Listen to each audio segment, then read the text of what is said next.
Hello दोस्तों, नमस्कार। रामबाण क्लासेज के इस डिजिटल मंच पे आपका स्वागत है और मेरा नाम है बलराम योगी। और पिछली क्लास में मैंने आपको अजमेर सांबर के चौहानों के बारे में बताया था और मैं आपको जो अजय राज चौहान थे उनके बारे में बता चुका था। तो आज का अपना ये जो सेशन है इसमें अपन अर्णोराज चौहान के बारे में चर्चा करेंगे कि किस प्रकार से अर्णोराज चौहान के द्वारा तुर्कों को संपूर्ण भारत से खदेड़ दिया गया था। उसके अलावा किन किन मुगल बादशाहों के वे समकालीन रहे थे, उन सब बातों की चर्चा आज अपन इस क्लास में करने वाले हैं। तो आज अपन पढ़ने वाले हैं अर्णोराज चौहान के बारे में। तो अगले जो अजयराज चौहान के पश्चात अगले जो शासक बने उनका नाम था अर्णोराज चौहान।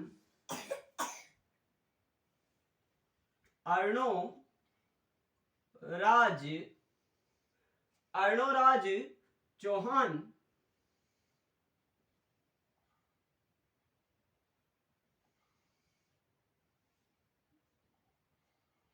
अगले जो शासक बने अजमेर सांबर के अजयराज चौहान के पश्चात उनका नाम था अर्णोराज चौहान। तो इनके द्वारा क्या किया गया, इनके द्वारा भारत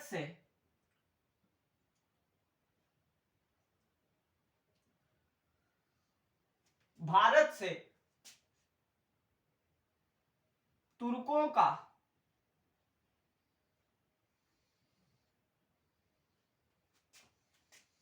कत्लेआम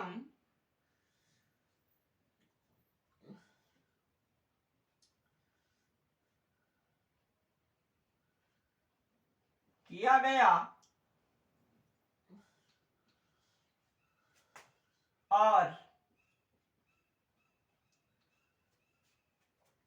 इस रक्त रंजित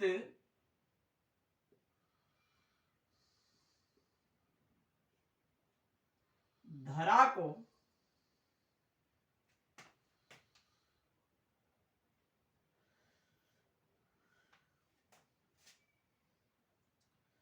पवित्र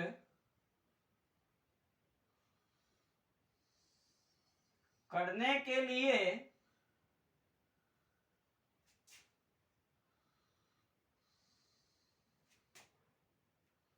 अजमेर में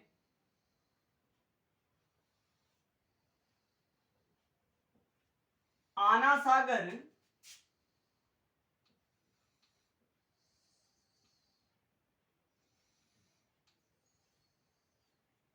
सागर झील का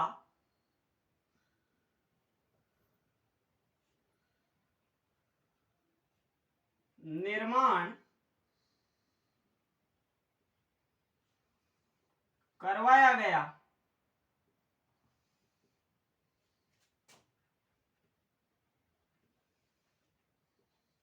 यानी इस अर्णोराज चौहान के द्वारा ऐसा माना जाता है कि अजमेर ही नहीं संपूर्ण भारत से तुर्कों का सफाया कर दिया गया था, अर्थात तुर्कों का कत्लेआम किया गया था।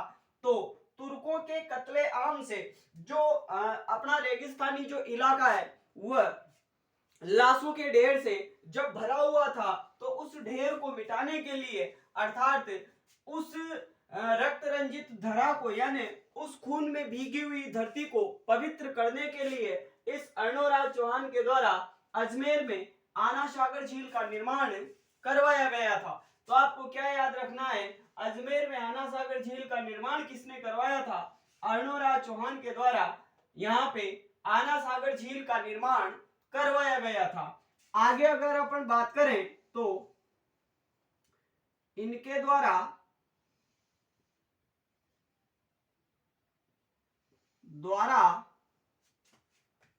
पुष्कर में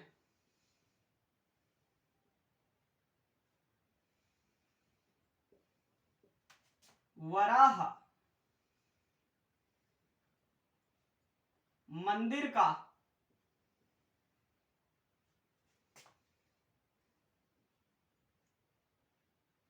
निर्माण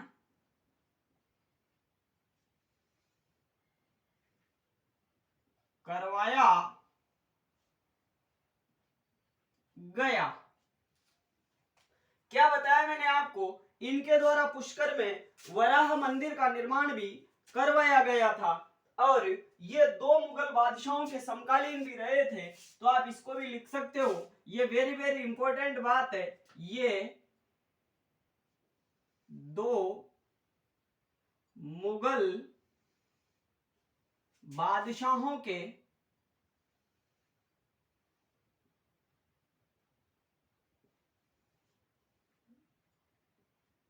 ये दो मुगल बादशाहों के समकालीन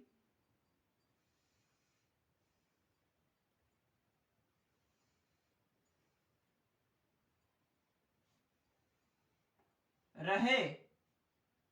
और वह दो मुगल बादशाह कौन कौन से हैं उसके बारे में भी मैं आपको बता देता हूं, क्योंकि एक बार एग्जाम में डायरेक्ट एक प्रश्न पूछा गया था, तो वो प्रश्न भी मैं आपको बता देता हूं। जैसे मैंने आपको ये बताया है कि अर्णोराज चौहान के द्वारा अजमेर में आना सागर झील का निर्माण करवाया गया था, तो मैं आपके सामने ये बना देता हूं आना सागर झील।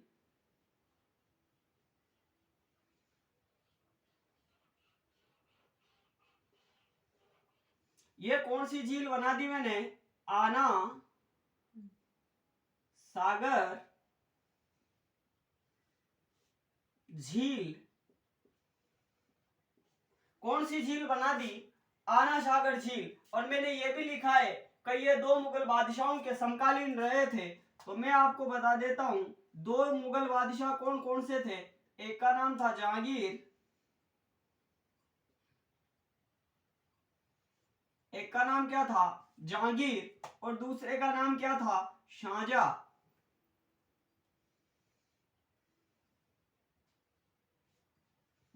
एक तो वह है जो मुमताज की याद में ताजमहल का निर्माण करवा देता है, और दूसरा कौन है जो अनारकली के चक्कर में अपने साम्राज्य का ही नाश कर लेता है। तो कितने मुगल बादशाहों के समकालीन थे ये अर्णोराज चौहान, दो मुगल बादशाहों के समकालीन थे। एक का नाम बताया मैंने आपको जहांगीर, और दूसरे का नाम क्या बताया आपको, शाहजहां। तो होता क्या है, एक बार ये जहांगीर घूमने के लिए कहां पे आ जाता है, आना सागर झील के पास में। क्या करने के लिए आ जाता है, भ्रमण करने के लिए। क्या करने के लिए आ गया, भ्रमण करने के लिए। और यहाँ पे इसने एक पार्क बनवा दिया। क्या बनवा दिया, पार्क। इसने क्या बनवा दिया, एक पार्क बनवा दिया। क्या बनवा दिया, पार्क। और पार्क का नाम ही एक बार पूछा जा चुका है, क्या, सुभाष उद्यान, या इसी को बोला जाता है दौलत बाग। यह आपको याद रखना है कि जहांगीर के द्वारा आना सागर झील के किनारे क्या बनवाया गया, सुभाष उद्यान पार्क, या फिर जिसको अपन दौलत बाग भी कहते हैं। इसका निर्माण किसने करवाया था, तो सीधा सा आंसर क्या आना चाहिए आपका, जहांगीर के द्वारा यहाँ पे सुभाष उद्यान या दौलत बाग का निर्माण करवाया गया था। फिर दूसरी बात, यहाँ पे घूमने के लिए कौन आया, शाहजहां आया। क्या करने के लिए आया, भ्रमण करने के लिए आया शाहजहां भी। ये आपको याद करने के लिए मैं एक सस्ता सा मतलब साधन बता रहा हूं कि आप इससे भी इनको याद रख सकते हो। तो दूसरी बार यहाँ पे घूमने के लिए कौन आया, शाहजहां। और शाहजहां ने क्या किया, यहाँ पे संगमरमर की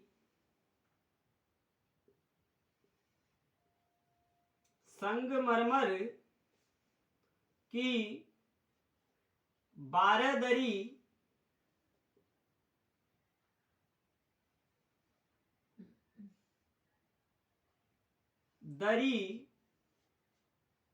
का निर्माण करवाया।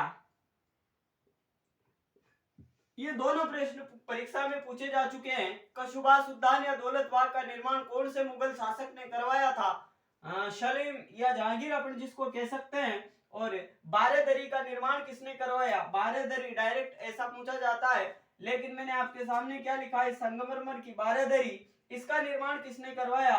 तो इसका निर्माण करवाया किसने? शाहजहां ने।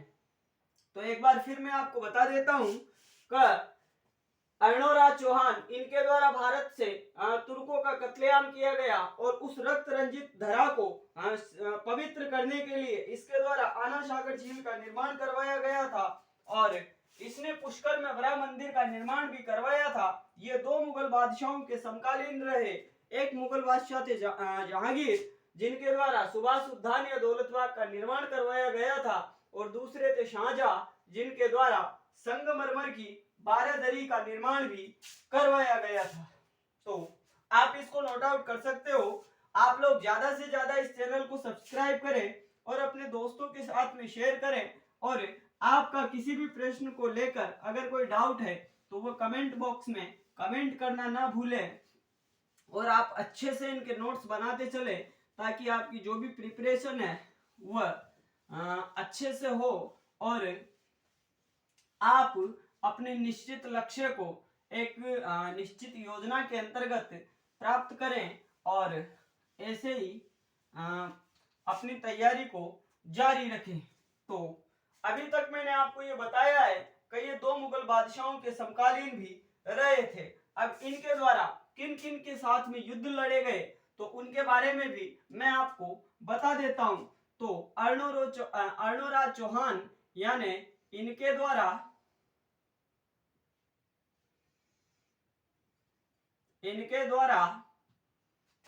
मालवा के शासक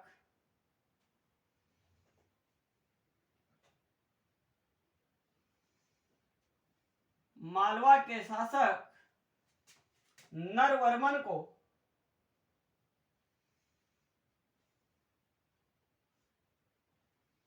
इनके द्वारा मालवा के शासक नरवर्मन को हराया गया।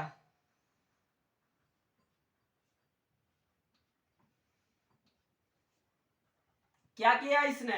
अर्णोराज चौहान के द्वारा मालवा मध्य प्रदेश के जो शासक थे नरवर्मन, उनको डिफीट किया गया।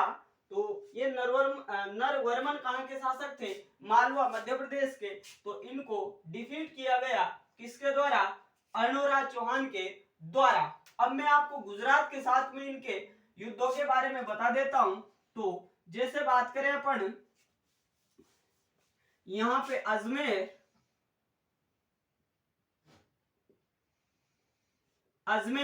और अजमेर के जो शासक थे उन शासक का नाम क्या था? अर्णोराज चौहान। और अर्णोराज चौहान को अपन आनाजी भी कहते हैं, तो आप वो भी लिख सकते हो। तो अजमेर के शासक कौन? अर्णोराज चौहान। इधर समकालीन गुजरात के शासक की बात करें, समकालीन गुजरात शासक, तो जो गुजरात के जो शासक थे उनका नाम था सिद्धराज जयसिंह।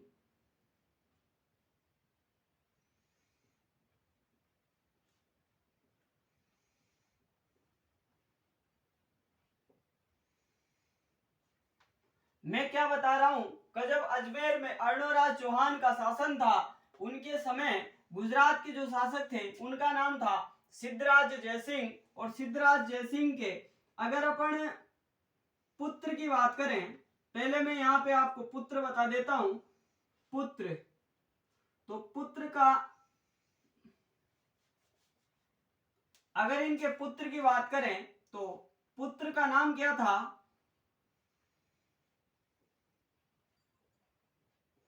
कुमारपाल। पुत्र का नाम क्या बताया मैंने आपको? कुमारपाल। और बात करें अगर इनकी बहन की, अगर बात करें इनकी बहन की, तो बहन का नाम क्या मिलता है अपन को? कांचन देवी।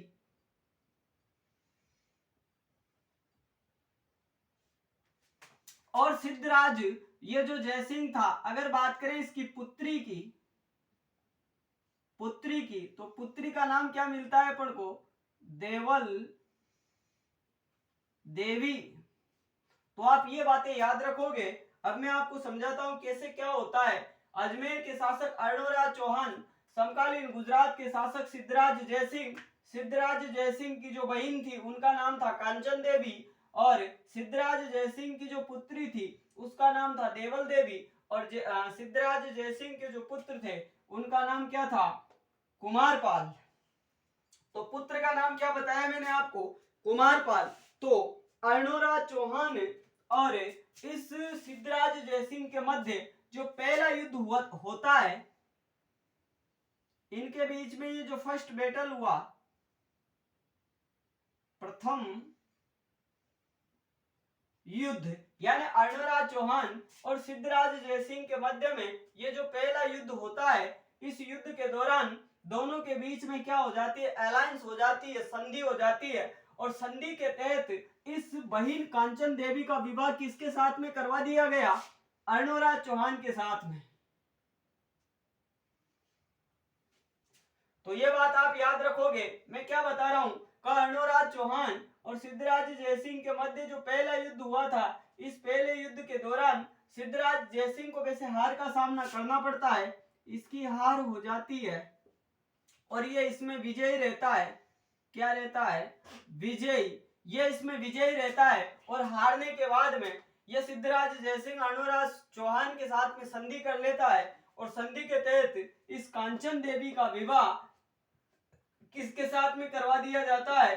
अर्णोराज चौहान के साथ में करवा दिया जाता है। फिर आगे देखो आप, अर्णोराज चौहान और सिद्धराज जयसिंह के मध्य सेकंड युद्ध और होता है, दूसरा युद्ध, और इस युद्ध में भी अर्णोराज चौहान क्या रहते हैं? विजयी रहते हैं, और इस युद्ध में भी क्या करना पड़ता है? हार का सामना करना पड़ता है। अर्थात मैं ये कहना चाहता हूं कि अर्णोराज चौहान और सिद्धराज जयसिंह के मध्य जो दूसरा युद्ध हुआ था, इसमें भी सिद्धराज जयसिंह को हार का सामना करना पड़ा, और अब की बार इनकी जो पुत्री थी देवल देवी, इस देवल देवी के साथ में अर्णोराज चौहान का विवाह करवाना पड़ा। विवाह, अर्थात इन दोनों शासकों के मध्य में दो युद्ध हुए, और दोनों युद्धों में एक बार तो सिद्धराज जयसिंह को अपनी बहन कांचन देवी का विवाह अर्णोराज चौहान के साथ में करवाना पड़ा, दूसरी बार देवल देवी का विवाह जो सिद्धराज जयसिंह की पुत्री थी, इसका विवाह भी किसके साथ में करवाना पड़ा? अर्णोराज चौहान के साथ में करवाना पड़ा था। अब एक बार होता क्या है, ये जो अर्णोराज चौहान थे, ये इनके साथ में, किसके साथ में? देवल देवी के साथ में क्या खेल रहे थे? चौपड़ पासे खेल रहे थे। खेलने का मतलब टाइम पास करने के लिए, ऐसा माना जाता है, टाइम पास करने के लिए ये क्या है? चौपड़ पासों का खेल खेल रहे थे। तो बातों बातों में ये जो देवल देवी है और ये जो अर्णोराज चौहान है, इन दोनों के मतलब मतभेद हो जाता है। अर्थात ये अर्णोराज चौहान तो ये कहने लगता है कि मैंने तेरे पिताजी हैं जो सिद्धराज जयसिंह है, इनको 2 बार युद्ध में पराजित कर दिया है। पहले तो मैंने तेरी बहन, तेरी जो बुआ लगती थी कांचन देवी, इसके साथ में शादी की, और फिर तेरे पिताजी को डिफीट करके मैंने तेरे साथ भी शादी की। तो मैं बोलना ये चाहता हूं कि बातों ही बातों में दोनों के मध्य में मतभेद हो जाता है। फिर जब देवल देवी अपने मायके आती है, कहां से? ससुराल से, अर्थात अजमेर से जब अपने मायके आती है गुजरात में, तो वह, इसका एक भाई था कुमारपाल, तो उस कुमारपाल से क्या कहती है कि भाई मेरे को ससुराल में तानों का सामना करना पड़ता है, पिताजी ने जो गलतियां की है आप उनको सुधारो, मेरे को बार बार मेरे जो ससुराल वाले हैं वो क्या है? ताना मारते हैं, तो ऐसी जिंदगी से तो मरना बेहतर है। तो इस प्रकार से कहने का मतलब कुमारपाल के द्वारा इस अजमेर के जो शासक थे अर्णोराज चौहान, इसके ऊपर क्या कर दिया गया? आक्रमण कर दिया गया। आक्रमण, और आबू के निकट ये युद्ध होता है। आबू के निकट एक युद्ध होता है, और इस अर्णोराज चौहान के एक जो पुत्री थी उस पुत्री का नाम था जालन देवी।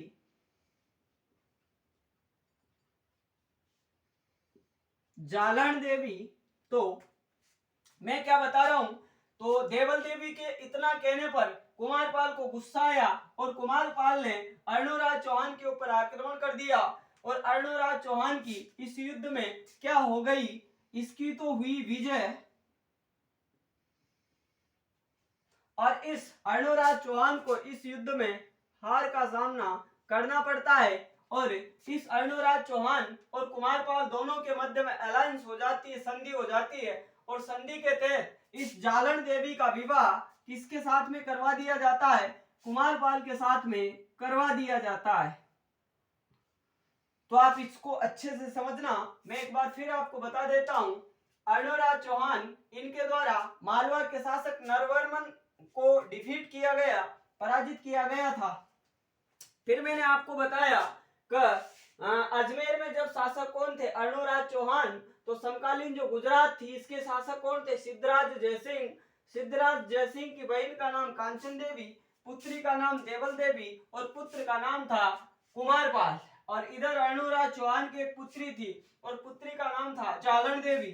तो अर्णोराज चौहान और सिद्धराज जयसिंह के मध्य में जो पहला युद्ध हुआ था, इस पहले युद्ध में अर्णोराज चौहान विजयी रहते हैं और इस सिद्धराज जयसिंह को हार का सामना करना पड़ता है। और सिद्धराज जयसिंह को अपनी जो बहन थी कांचन देवी, इसका विवाह अर्णोराज चौहान के साथ में करवाना पड़ता है। फिर इन दोनों शासकों के मध्य दूसरा युद्ध होता है और दूसरे युद्ध में भी इसको हार का सामना करना पड़ता है। और संधि के परिणाम स्वरूप अपनी जो पुत्री थी देवल देवी, उसका विवाह किसके साथ में करवाना पड़ा, अर्णोराज चौहान के साथ में करवाना पड़ा। फिर सिद्धराज जयसिंह के जो पुत्र थे कुमारपाल, इन कुमारपाल के द्वारा अर्णोराज चौहान के ऊपर आक्रमण किया जाता है और इस युद्ध में कुमारपाल विजयी रहते हैं और अर्णोराज चौहान की हार हो जाती है। और अर्णोराज चौहान को अब संधि के परिणाम स्वरूप अपनी जो पुत्री थी जालन देवी, उसका विवाह कुमारपाल के साथ में करवाया जाता है।